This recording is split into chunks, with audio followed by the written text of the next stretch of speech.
Very busy. It's go time. But I was very proud of myself that I skinned 2 beavers in under 2 hours yesterday. So, I know it's dark in here.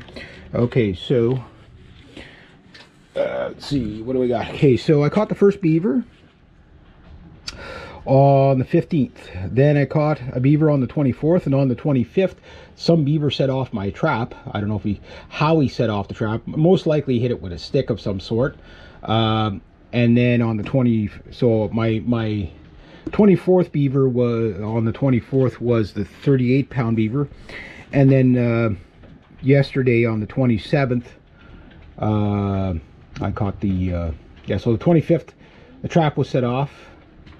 The 26th was, what happened on the 26th? Why didn't I catch a beaver on the 26th? There was something. Hey, I'm missing a day here. Oh, no, yeah, because I caught that one on the 27th. So I caught one on the 24th. Why didn't I catch one on the 26th? Yeah, I think I'm missing a day. The days just blend together when you're that. But anyway, yeah, so there we go. So that's pretty good. If I get a capture, my goal is to catch at least 4 furs a week minimum. So I'm at, within a week, I'm, you know, 15th to the 24th. That's a week pretty much to the day. And then from that, that's 3 days. So if I catch, I'm anticipating 1 to 3 furs today. Yeah, so the other thing I'm doing is adding the amount of time I'm putting into each fur. I didn't do it with these earlier furs. I should have, but I didn't.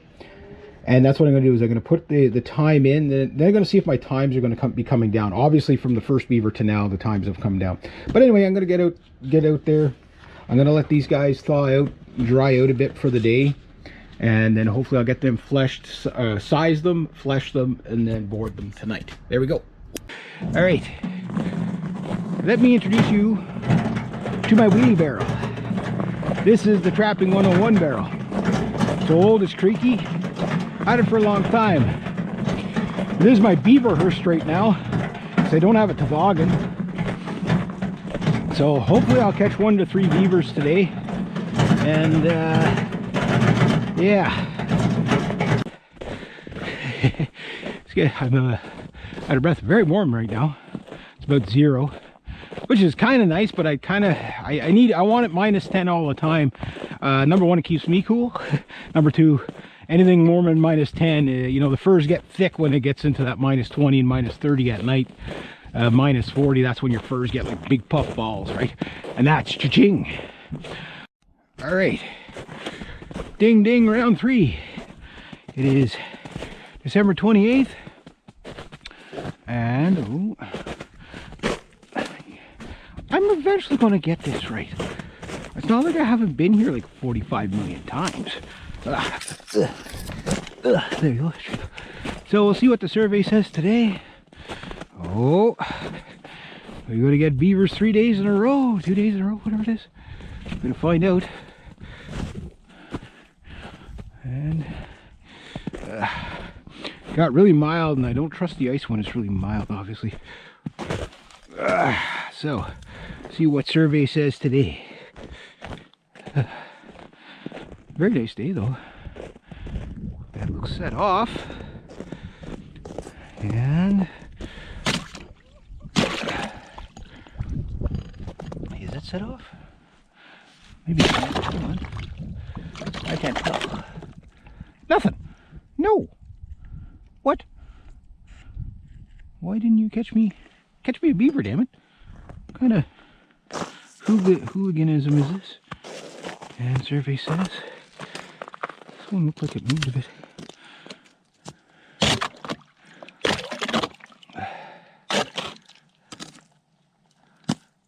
What? No beaver? You're kidding me. There can't be not a single beaver? Really? Well, that's rude. Hopefully I didn't trap out this house already with just like 3 beavers. This one's got to have one in it. Better watch where I'm stepping.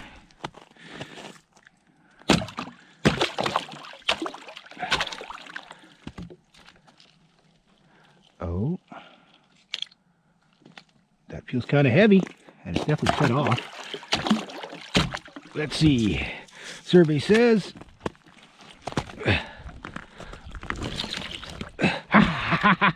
yeah, the bait trap worked. There you go. Okay. Woohoo! There you go. Got a beaver. See, he thought he was smarter than me. And he could just go, hey, I'm a beaver, and I'm not going to go into your entrance one, and I'm not going to go into that one. Oh, look at this one. Snap. Yeah, who's a badass now? Is that a beaver? Is that an otter? Is that another beaver? Oh. Come on, beaver. Beaver's revenge. I'm not coming out. Keep on knocking, but you can't come out. All right, so there we go. Got a little beaver yesterday. This one's small, so it means the house is getting cleared out. Yeah, it's not a big one. Yeah, another small one. So the house is almost done then. Not a bad capture. Got him really good.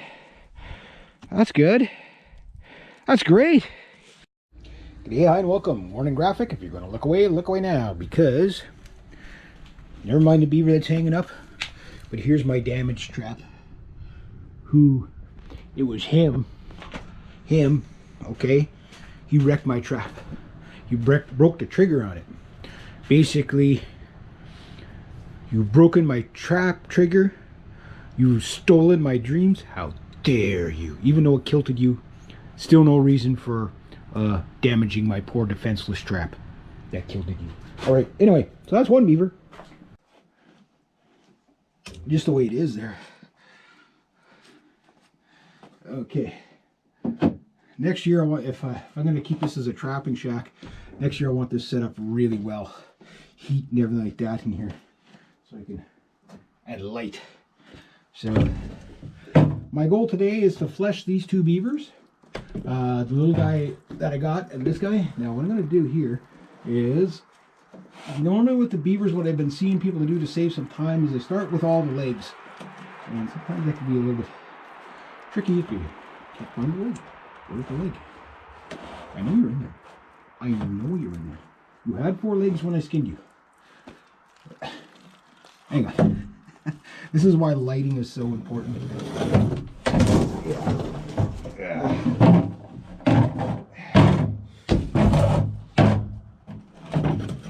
Okay, stay there. Just find that darn. Where does it go? I can't find his darn leg. He's hiding on me. Especially when it's this heavy. So heavy. Is that the leg? There's the leg. I knew you had a leg. Because when I skinned him, he had 4 legs when I skinned him. You know, and so what I got to do is try to get it on there the best I can. Okay, and I'm just going to show you how to start the legs. I hate using the knife for the legs because that, if you're going to put a hole, that's where it's going to be. Usually is right around there. But this thing, you can put some pressure on it and really start pulling that fat off it. You can start from the top down. Yeah, like that. Seems like when you pull on it, it's better if you push on it than pull on it. It seems to just pull it right off to the edge here. Let me just show you what happened. I didn't put a hole in the leg. Thank God. It was just I got to the edge and it pulled the fat over the edge and it made like a little bit of a hole where the fat was. But it also did something else. Hold the gunky thing like this. Put hand on top like this. Do not let your face fall into this because it could be very gross. But I want to show you just how well this thing's working. It's hard.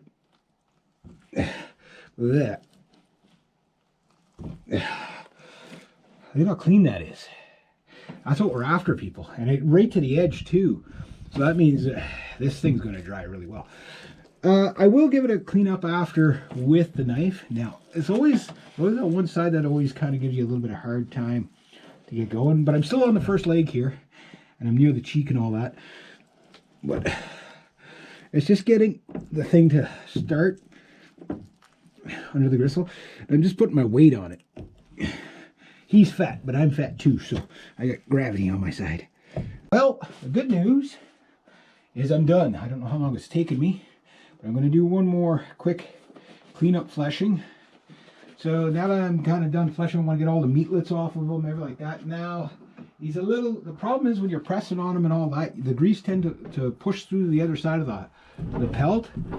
And what that does is it's kind of like he's wet, right? So I won't board him tonight. I wanted to get him done tonight, but I don't think I'm going to. I'm definitely not going to get the other two done tonight. So, but that's not too bad. I was doing my last little clean off here. And another good way to hold this tool is just frenzy mode. That's good. Tracks wise anyway. Hopefully I got some paying fur today, if I caught anything. I just have a feeling all this week is going to be just catching fur. Plus, it was supposed to be today, but it looks like more tomorrow or Sunday. Beaver Blitzkrieg commences. So I'll be roughly about 14, 15 days ahead of schedule. So I could start harvesting beavers. Their pelts should be pretty good by now anyway, so they're not probably peak prime, but they're going into prime, so it's worth it for me to start busting ice on a daily basis. What else was I going to say? There was something else I had in mind. There's something I wanted to tell you guys about, but I can't think of it right now. I thought it was interesting anyway. Yeah, I think that's, I'll film more when I get back. I got more tracks here. There's a little guy. He's tiny. He's tiny. I just basically have a 330 conibear sitting on the trail. The trail is the bait. That's one bait. What I was hoping is for, when I set it, the water was still kind of open. I was hoping a beaver would come up or come down it and get caught there. But then I started thinking, if I would have had a little bit of rabbit fur on that trigger, I could catch a fox possibly. I'm gonna try an experimental catch setup for that. But that's good. And if it gets mild this weekend, I might catch more stuff. Yeah. Yeah, I'm very, very, very happy. So baiting, the trail is bait number 1. Okay. Then you could put out actual bait, like you put in a bait pail here. Okay, it was a piece of chicken, old piece of turkey, sorry, rotten turkey. And that's bait number 2. So remember a few episodes ago, probably quite a few episodes ago, where I set this pail was on his track. Basically right where his track was, I set that pail. And the thing you need to know about mink is from the day they're born to the day they die, they hold a schedule, a routine, and they will follow that routine. You could set your clock by them. So usually, so chances are this guy had quite a bit of a territory that was probably fairly big, and it took him a while to come back around. However, if this was the mink I caught a glimpse of the other day that I pulled my rifle on, it could have been him. So that means he had a pretty big territory. That's good news and bad news. The good news is that there's mink in the area. The bad news is that if they have that much territory, it means there's not a lot of mink in the area. But that can change when the ice comes on, because these guys will run all over the ice. You'll see them in broad daylight sometimes, like one mink going. There's one day I saw like six mink in the, like running on the ice midday. I'm like, you guys, you know you're nocturnal, right? But I guess, you know, they got schedules to keep. They're busy, you know.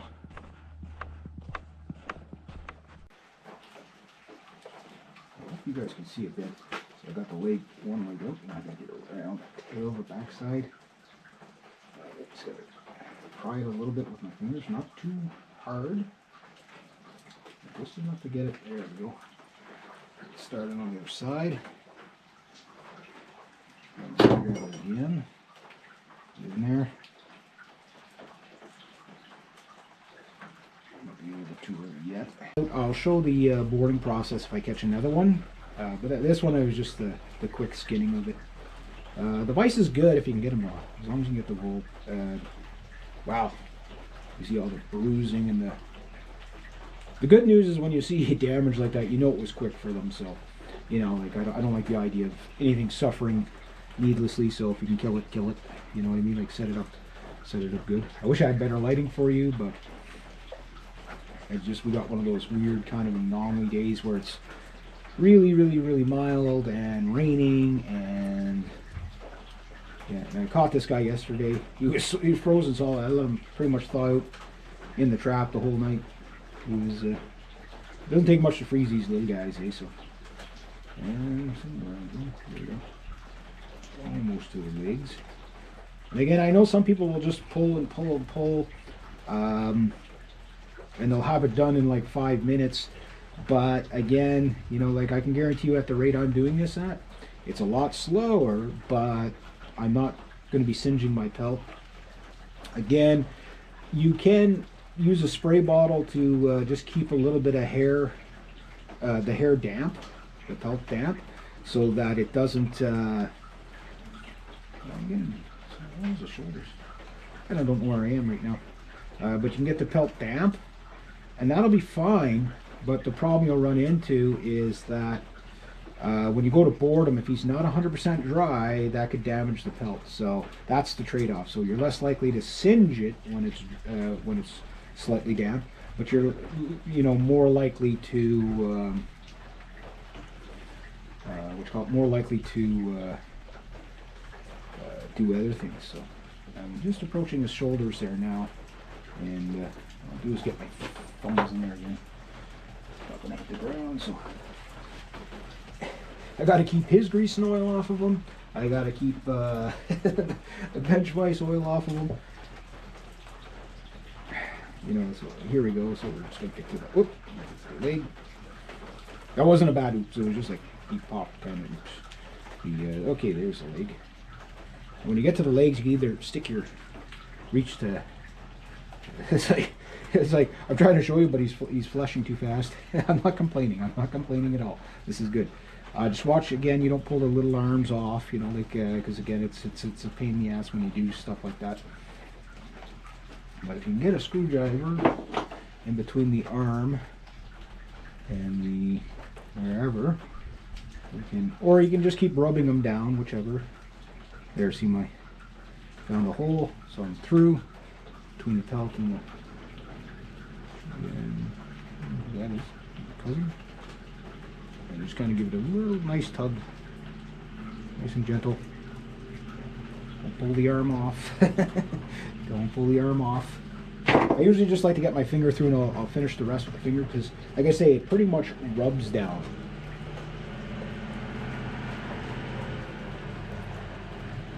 Big bad diesel there.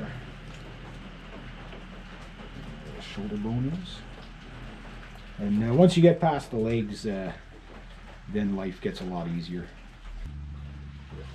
Fatty stuff.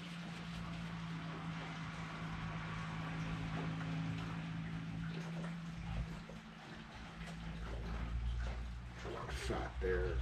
Rub that down.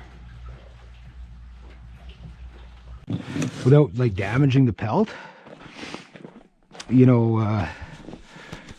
You know, did it work? Did it, you know, or was it still, you know, it's kind of like, it's like you do an oil change, you know, and there's never all the oil out.